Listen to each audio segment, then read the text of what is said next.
আসসালামু আলাইকুম and good afternoon morning. আজ 11 জুন 2024 মাননীয় প্রধানমন্ত্রী শেখ হাসিনার 16তম কারামুক্তি দিবস। এর আগে হাজার বছরের শ্রেষ্ঠ বাঙালি জাতির পিতা বঙ্গবন্ধু শেখ মুজিবুর রহমান কয়েকবারই কারাগারে গিয়েছেন এবং মুক্তি পেয়েছেন। কাজে কারাবন্দি থেকে কারামুক্তি দুজনের মধ্যে এক অদ্ভুত সাদৃশ্য। এই উপলক্ষে নর্থ সাউথ বিশ্ববিদ্যালয় এবং আমাদের বাংলাদেশ প্রগতিশীল কলামিস্ট ফোরাম যৌথভাবে আমাদের এই আলোচনা সভার আয়োজন করেছে। সবাই প্রধান অতিথি হিসেবে উপস্থিত আছেন মাননীয় প্রধানমন্ত্রীর শিক্ষা ও সংস্কৃতি বিষয়ক উপদেষ্টা ডক্টর কামাল আব্দুল নাসের চৌধুরী। অনুষ্ঠানে সভাপতিত্ব করবেন নর্থ সাউথ বিশ্ববিদ্যালয়ের উপাচার্য প্রফেসর আতিকুল ইসলাম।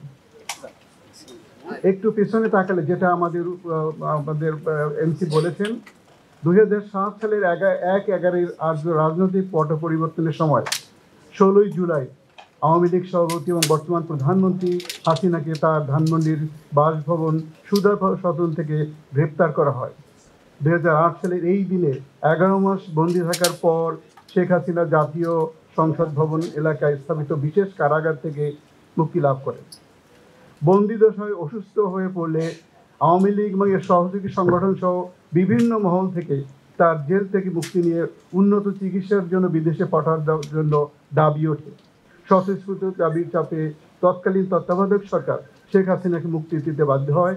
সেই থেকে এই দিনটি বাংলাদেশের গণতন্ত্র পুনরুদ্ধারের ইতিহাসে এক বিশেষ গুরুত্ব বহন করে।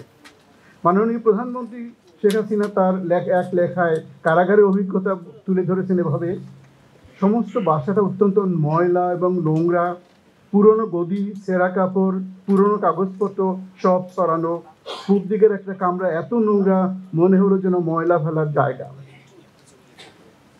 ঘরের মেঝে থেকে দেয়াল পর্যন্ত সবই ময়লা, ধুলায় ভরা, এমনকি যে টেবিল চেয়ার আছে সেগুলোতে ধুলা ভরা।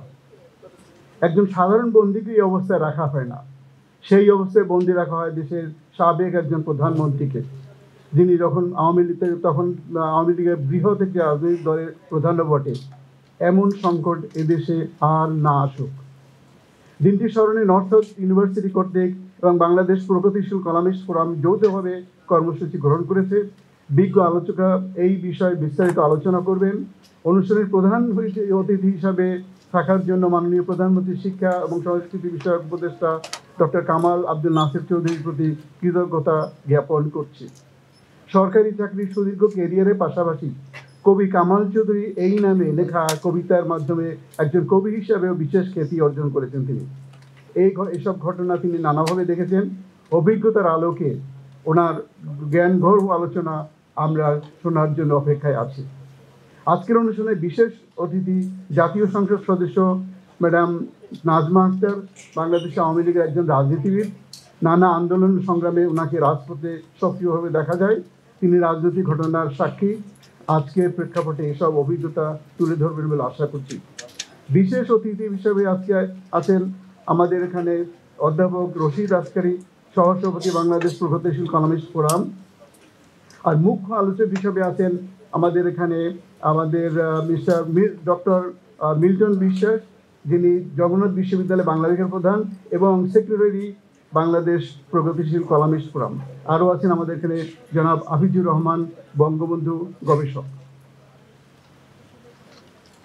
মুখ্য আলোচক হিসাবে আছেন প্রফেসর মিজানুর রহমান, প্রাক্তন ভাইস চ্যান্সেলর জগন্নাথ বিশ্ববিদ্যালয় ও সভাপতি বাংলাদেশ প্রগতিশীল কলামিস্ট ফোরাম। বক্তব্যের এই অনুষ্ঠানে যোগদানের জন্য সকল অতিথিকে আন্তরিক কৃতজ্ঞতা প্রকাশ করছি। সবাইকে ধন্যবাদ। আসসালামু আলাইকুম।